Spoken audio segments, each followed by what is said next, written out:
தமிழ்நாடு காங்கிரஸ் தலைவர் EVKS இளங்கோவனை கண்டித்து பாஜக இளைஞரணி சார்பில் கண்டன ஆர்ப்பாட்டம் நடைபெற்றது.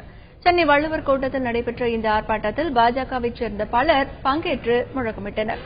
பிரதமர் நரேந்திர மோடியை காங்கிரஸ் கட்சியின் மாநில தலைவர் EVKS இளங்கோவன் தரக்குறைவாக பேசி வருவதாக அவர்கள் குற்றம் சாட்டினர்.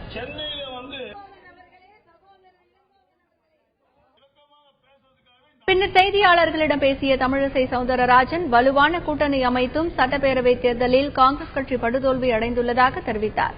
வரும் உள்ளாட்சித் தேர்தலில் தனித்து போட்டியிட தயாரா என்றும் இளங்கோவனுக்கு அவர் மீண்டும் சவால் விடுத்தார்.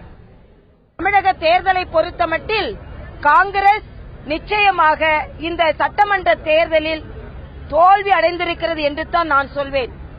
இரட்டை இலக்கத்தில் போட்டி போட்டு ஒரு வலுவான கூட்டணி அமைந்த பின்பும் ஒற்றை இலக்கத்தில் வெற்றி பெற்று, அதுவும் அவர்கள் வெற்றி பெற்ற பல இடங்களில் அதற்கு பாரதிய ஜனதா கட்சி காரணமாக இருந்திருக்கிறது.